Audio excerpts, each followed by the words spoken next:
Welcome to Our Girl Relationships. On this channel, we discuss day-to-day problems people face in their lives. Let's start with the video. I'm a mother of a 16-year-old daughter who was born with multiple disabilities. We've always struggled with money to afford medical care and other expenses. Things got better after I inherited my father's house. I no longer pay rent. For now, only my name is on the deed. The mortgage had been paid off while my father owned the house. My daughter lives with me at home and receives disability benefits. My boyfriend has been living with us for 2.5 years now, and we've had conversations about the future of my daughter. He told me that in case I pass on before him, we both have chronic conditions, then my daughter will be better off living in a nursing home because he won't be eligible to take care of her. He said I shouldn't feel hurt. He said this and should understand that it's better that he was honest and upfront with me so I could start planning for my daughter's future. I thought about what he said a lot and got very concerned for my daughter's future as someone who can function but still needs assistance because of her disability is expected to get worse in the future.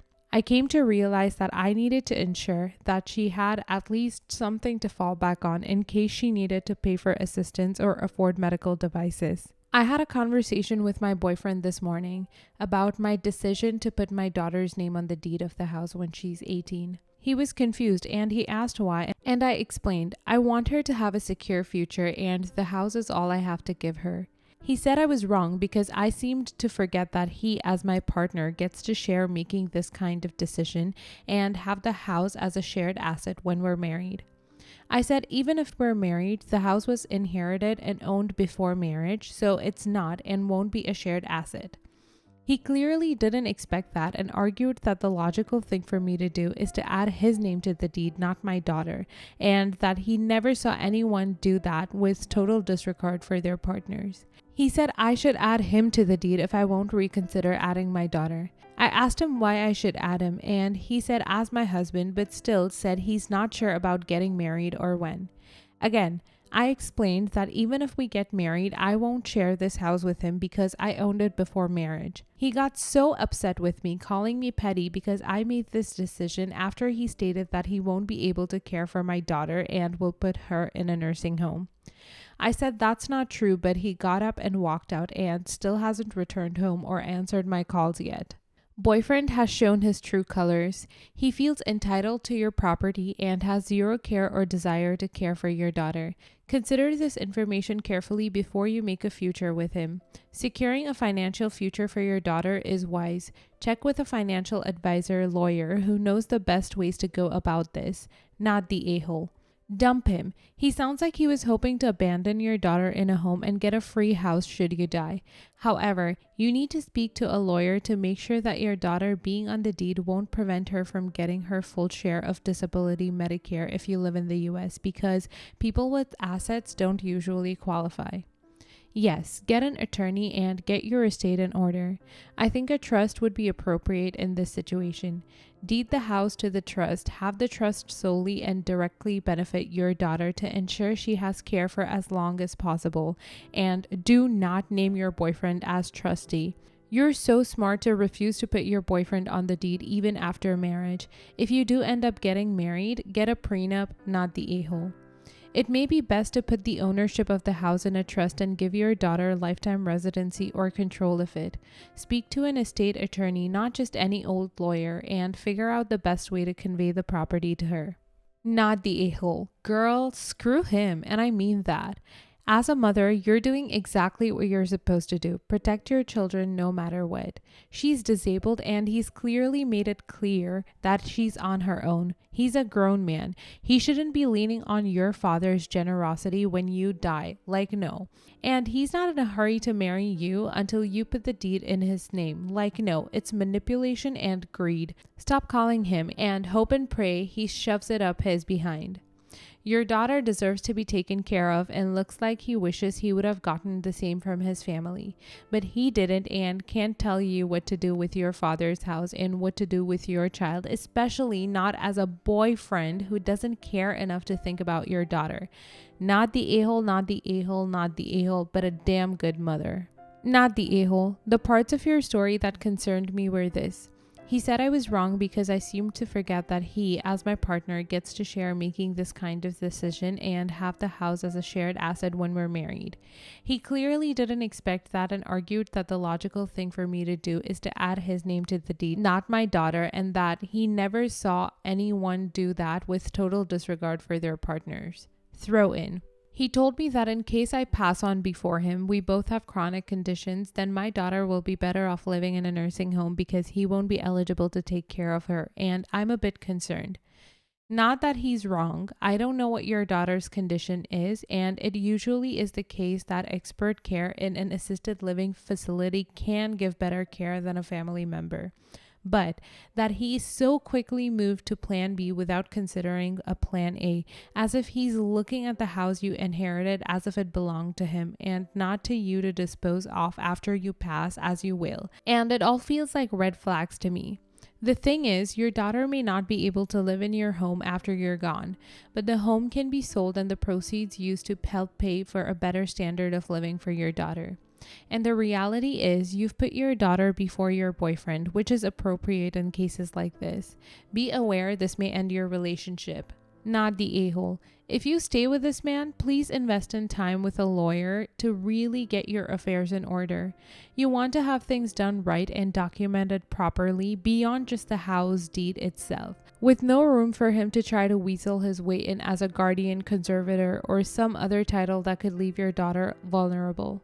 You don't want to leave the house to her only to have him in charge of her business and finances, selling the house for her and leaving her with nothing. He's not in this relationship for her or with her best interests at heart, not in the big picture sort of way at least. He's made it clear that she can't count on him if anything happens to you and that he disagrees with your decisions, so he definitely shouldn't be having a say in where she lives, what doctors she sees, etc. I would not want someone who was so willing to tell my mother he'd put me in a nursing home, making all life choices for me, if I was deemed unable to do so myself or found myself needing more help while also grieving my mother. Next story. My brother Aiden, 20 male, and I, 22 female, have not spoken to each other in 5 years. These years of silence from his end was because, as my father quotes, I kept making fun of him. Tardiness for school, spending choices, disorganized planning, etc. This is very biased because it is from my point of view, but it doesn't take away the fact that I still hurt him and it was my fault. However, I don't think it's fair to say that I was the sole contributor to this estranged relationship. There have been many instances where Aiden has acted out and done some hurtful things to me as well. My short height, body hair, driving skills. I've accepted my part in that I was a terrible person and older sister, so I tried to reach out several times within those 5 years to reconcile, but Aiden continued to ignore me, which is understandable.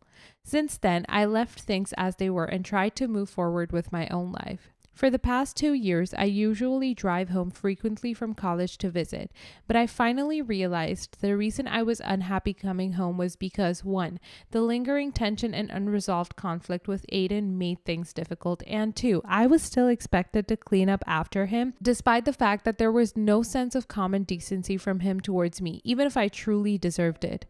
Early this school year, I vocalized my displeasure with my parents that if Aiden came home to visit from college, I would not be doing so. It was so insulting to me that letting Aiden piggyback off the housework, I did feel like I had no self-respect for myself, especially when he has chosen to no longer speak to me and would resort to glaring sneering instead. So either we visited separately, or if we both came home together, I would not help around the house for the duration that he was staying. I was firm in my stance, so my parents seemed to leave me be. Come this weekend, about a month and a half into the semester, I first called prior to confirming I would be visiting before I drove up. Just 15 minutes after bringing in my belongings, Aiden comes out of the room with food plates and drops them in the sink, not before rolling his eyes at me and going back in. A rough back and forth occurred. My parents told me I was being a selfish coward and that I needed to learn to deal with living near each other instead of breaking the family apart. I countered that Aiden and I never resolved our personal issues, and I was no longer willing to live near someone who wasn't willing to give me the bare minimum. I gathered my things and immediately drove back up to my apartment, ignoring calls and voicemails. So Reddit, am I the a-hole? Not the a-hole, but your parents aren't better than your brother, even worse. They let your relationship become that bad as teenagers and now disrespect your stance and wishes. Means they disrespect you as a person, and this can't be fixed by an apology. Now they blame you for the situation they enabled over years. They sound like a complete parental failure. Sorry. But your parents are for letting their children's relationship get to a point where they weren't speaking even at the age 15 and 17. You needed family therapy about a decade ago, and they were remiss for not getting on it. Not the a-hole. It sounds like you both made fun of one another in a generalized sibling way. Aiden decided to be done with you forever, and your parents are enforcing sexist chore expectations on you in his favor despite the fact he's trying to pretend you don't exist. I wouldn't blame you for not going home when he's there, even if he were speaking to you, if you were expected to clean up after a 20-year-old man. They have hands and stuff usually. Not the a-hole. You stated your boundaries and called to verify. You tried to reconcile, he ignored. But the fact he rolls his eyes and glasses makes me think that you weren't all that bad and your parents coddled him too much and were content to make you the scapegoat. I kept making fun of him, tardiness for school, spending choices, disorganized planning, etc. Sounds like big sister concerns and less making fun of, in my opinion, versus making fun of his hobbies, friends, style, music, etc. I'm probably biased too, though. I often got on my little brother for the same things and others, only to be told by my parents to stop making fun of bullying him. I'm not the parent. Now I'm at fault for his problems because I should have been more involved or nicer. Not the a-hole. Aiden has been giving you the silent treatment for years. Your attempts at reconciliation have been rebuffed many times. You tried, he's not interested. You've accepted that he slammed the door shut and have moved on. At this point, Aiden is just being a big baby. What 20-year-old man expects his mommy or big sister to do his dishes for him? His goal is to punish you, and you would be justified in ignoring him if he came to you to reconcile. I can see him giving the silent treatment to his wife or girlfriend in the future. He's not a nice person, and you shouldn't have to put up with his subtle form of abuse. Also, don't let him make you feel guilty or insecure. The reason he won't tell you what you did to offend him is probably because it is so insignificant that no reasonable and mature person would be offended by it. You probably ate his cupcake or something, and he's going to make you pay for the rest of your life. Next story. My husband's friend is a schmuck. He's just your average mean-spirited guy who likes to act obnoxiously and is always busy trying to prove himself right in everything. He and my husband grew up together in Mexico, where he's originally from, but my husband moved back to the States and he followed, and they've become inseparable for years. I have a 7-month-old son that I leave in my husband's care when I'm working. His friend recently got back from his visit to his family's farm in Mexico, and unbeknownst to me, he visited yesterday while I was at work. He spent time with my husband and son till 7 p.m. I got home and heard noises coming from the kitchen. I entered and saw my husband and his friend sitting at the table eating. I saw my son sitting in my husband's friend's lap, and with his hands on my husband's friend, he was trying to feed him something. I take a closer look and saw it was actually a red pepper chili. I was in shock. I immediately took my son and yelled at my husband's friend, asking what the hell he was doing. He motioned with the red pepper in his hand, saying it was nothing, just some chili red pepper he got from his family's farm on visit. I lashed out and asked how he thought it was a good idea to try to give my 7-month-old red peppers. My husband said I should calm down, as his friend explained that he was just letting him taste it to develop taste buds. I said those were hot chilies that not even a grown adult could handle, and my son already has issues with his stomach. My husband's friend said, "Come on, how do you think Mexican babies survive? I'm teaching him to become a man just like his dad and I. Don't be that, Mom." I absolutely lost my temper and told him to leave. My husband said I was overreacting and tried to get me to stop freaking out, but I said it's his friend who tried to feed our son hot chili who was out of his mind. My husband asked his friend to apologize, but he refused and accused me of being overbearing. I told him he's banned from my house after what he did, and he left looking mad. My husband said I should have never yelled at his friend, kicked him out, and banned him after he came and brought food for us. He said he wasn't actually trying to feed the chili to our son, but just making him taste it. But I argued that this isn't acceptable and that his friend was being disrespectful. My husband thinks I should apologize for overreacting, but I declined. Am I the a-hole? Not the a-hole. Introducing new solids at that age should be a decision for parents to make. End of story. At 7 months, sure, they're eating vegetables, but it's not up to this dude to decide which ones. Holy crap. Also, Mexican babies at this age don't eat a bunch of hot peppers on the reg. He's pulling that out of his behind. You don't hand a 7-month-old hot pepper primarily because they'll get it on their hands and then rub their eyes. Some random friend shouldn't be handling this. You are not overbearing. It sounds like you're a good parent. I disagree with your husband for wanting you to apologize, but I also understand that he wants peace and that's probably his motivation. But he needs to set some limits.